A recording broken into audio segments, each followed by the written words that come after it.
Welcome to all of you students. इस video के अंदर हम लोग आरपीएससी संस्कृत एजुकेशन डिपार्टमेंट 2018 के अंदर ये क्वेश्चन आ रखा, क्वेश्चन नंबर 46, और इसको कंपटीशन अप्रोच से किस टाइप से सॉल्व करना है।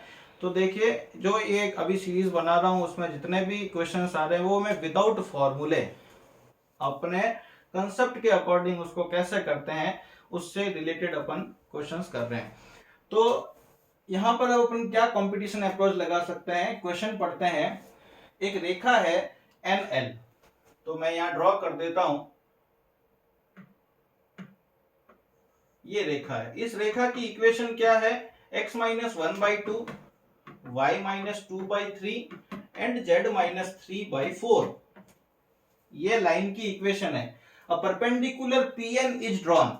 अब इस लाइन पर क्या है, इस पी पॉइंट से, पी पॉइंट कौन सा है, 593 से एक परपेंडिकुलर ड्रॉप किया, और उस परपेंडिकुलर का जो फुट ऑफ पॉइंट है उसको किससे शो किया हुआ है, एन से।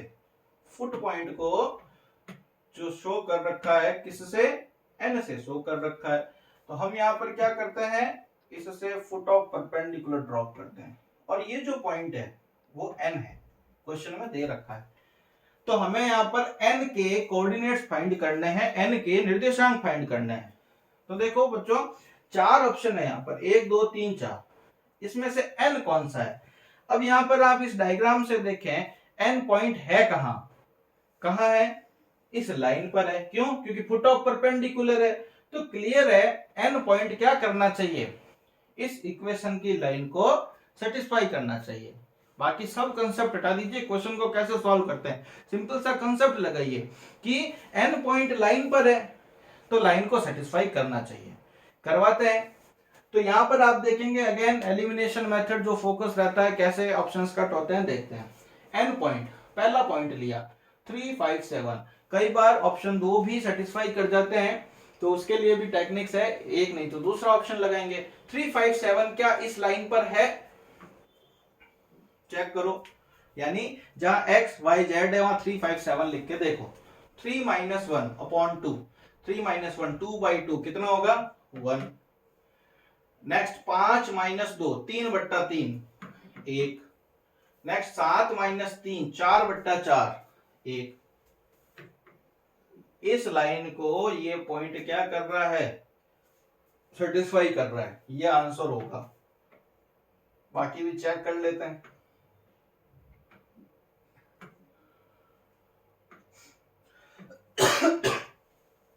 नेक्स्ट पॉइंट लेते हैं 2 3 4, चेक करके देखते हैं। तो देखो 2 माइनस 1/2, तो 2 माइनस 1 1/2। नेक्स्ट 3 माइनस 2, 3 माइनस 2 1/3, है ही नहीं, इक्वल छोड़ो, ऑप्शन नंबर 2 तो नहीं होगा, हटा दीजिए, कट। नेक्स्ट करते हैं ऑप्शन नंबर 4, -5 -9 -3, करें क्या, इसको सेटिस्फाई कर रहा है देखते हैं। -5 -1, माइनस का 6/2, माइनस का 6/2 कितना हो गया, -3। नेक्स्ट -9 -2, माइनस का 11/3, ये लो, ये भी इक्वल नहीं होता, ऑप्शन नंबर 4 भी नहीं होगा। ठीक है, एक सेटिस्फाई कर गया था बट बाकी भी कर लेते हैं। अब देखो यहाँ पर एक पॉइंट आ रहा है 1 2 3, ये आगे मैं इसलिए ले जा रहा हूं क्योंकि इसमें दो ऑप्शन सेटिस्फाई कर रहे हैं।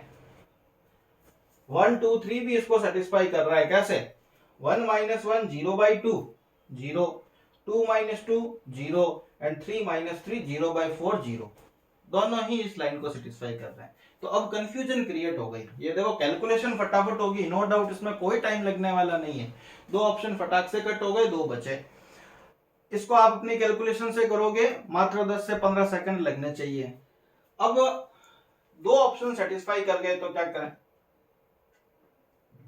दूसरा इस पर क्या कंसेप्ट लगा सकते हैं ये बताएं। दूसरा जो कंसेप्ट होगा, एक बार इसको हटा देते हैं।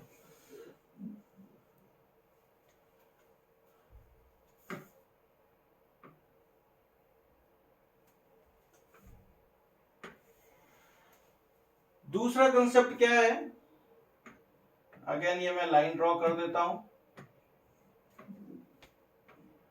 593 ये पॉइंट था P, इस पर परपेंडिकुलर ड्रॉप किया N और इस लाइन की equation x minus 1/2 y minus 2/3 and z minus 3/4 है। ओके, अब इस n का अगर मैं पॉइंट लेता हूं 3, 5, 7, तो किन्हीं भी दो पॉइंट्स को ज्वाइन करने वाली लाइन का डायरेक्शन रेशियो क्या होता है? डिफरेंस ही होता है। जैसे डी आर्स ऑफ पी एन निकालना है, डायरेक्शन रेशियो, दिक् अनुपात किन्हीं भी दो पॉइंट्स को ज्वाइन करने वाली लाइन का दिक् अनुपात कैसे निकलता है? Direction ratio x2 minus x1, y2 minus y1, z2 minus z1, 3 minus 5 minus 4, 5 minus 9 minus 4 and 7 minus 3 plus 4, sorry 3 minus 5 कितने होने हैं? -2। ये पी एन लाइन की डायरेक्शन रेशियो है। और इस लाइन की डायरेक्शन रेशियो कौन है? ये नीचे वाली डायरेक्शन रेशियो ही होती है। अब जरा दिमाग के अंदर नोट करें एक फॉर्मूला, दो लाइंस परपेंडिकुलर कब होगी? जब a1 a2 plus b1 b2 plus c1 c2 की वैल्यू कितनी हो? 0 हो। मैं देखता हूं इस वाले ऑप्शन से, इन दोनों का मल्टीप्लाई करो जरा, a1 a2, 2 इंटू -2 कितना हो गया? -4, 3 इंटू -4 -12, 4 चौक 16, देखो 0 हो रहा है। ठीक है, जबकि यानी ये ऑप्शन दो ऑप्शन से सेटिस्फाई हो गया, 100% ऑप्शन नंबर 1 ही है, भले तीसरा चेक मत करो। बट अगर मैं यहाँ ले लेता हूं, मे भी दूसरा ऑप्शन और चेक कर लो, कौन सा? लास्ट 1 2 3। अगर ये पॉइंट 1 2 3 है तो इस केस में इस लाइन की डीआर ये तो नहीं होगी, कितनी होगी? 1 minus 5 minus 4, 2 minus 9, 2 minus 9 minus 7 और 3 माइनस 3 0। अब जरा a1 a2 b1 b2 c1 c2 लगा के देखो, 2 इंटू -4 माइनस का 8, 3 इंटू -7 3 7 21, 4 इंटू 0 0। क्या ये इक्वल टू 0 है? नहीं है। इसका मतलब जो परपेंडिकुलरिटी की कंडीशन है वो ऑप्शन 3 सेटिस्फाई नहीं कर रहा। देखिए, दो ऑप्शन क्लियर कट हो चुके थे, तीसरा ऑप्शन और कट हो गया, सिंपल सा। तो जो ऑप्शन नंबर 1 है वो अपना फाइनल कट आंसर है। अगर कैलकुलेशन दिमाग के अंदर फिट हो जाती है कि कंसेप्ट क्या है, तो उस केस में टाइम नहीं लगता, समझाने के अंदर थोड़ा बहुत मे भी टाइम एक्सपेंड हो, बट अगर एक बार ये लॉजिक्स आ गई तो मे भी आप डिटेल्ड मेथड के अंदर नहीं जाएंगे। Thanks to all of you, मिलते हैं नेक्स्ट वीडियो के अंदर।